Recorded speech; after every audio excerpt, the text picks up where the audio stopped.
सुरुवातीला बातमी आहे राज्य सरकारनं मराठा समाजासाठी घेतलेल्या एका मोठ्या निर्णयाची।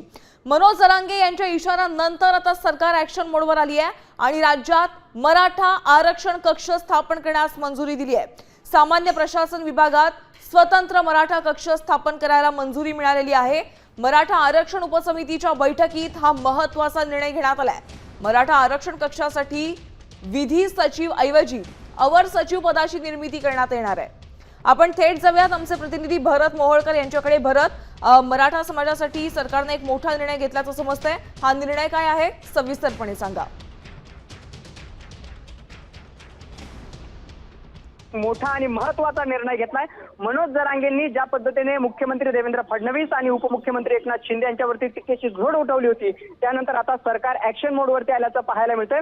राज्य सरकारच्या मराठा आरक्षण उपसमितीच्या बैठकीमध्ये एक महत्त्वाचा निर्णय घेण्यात आलाय। सामान्य प्रशासन विभागात स्वतंत्र मराठा आरक्षण कक्ष स्थापन करण्याला मंजुरी देण्यात आल्याचं पाहायला मिळतंय। यामध्ये एक महत्त्वाची गोष्ट म्हणजे मराठा आरक्षण कक्षासाठी विधी सचिव या पदाऐवजी आता अवर सचिव या पदाची निर्मिती करण्यात आल्यानं मराठा समाजाचे जे काही कुणबी नोंदी आहेत त्याबरोबरच जात पडताळणीची प्रमाणपत्र जी रद्द होण्याचं प्रमाण आहे, या सगळ्यासाठी अत्यंत महत्त्वाचा एकंदरीत मराठा कुणबी नोंदी आणि जात पडताळणी प्रमाणपत्र रद्द होऊ नयेत यासाठी हे कक्ष काम करणार आहे। धन्यवाद या सविस्तर माहितीसाठी।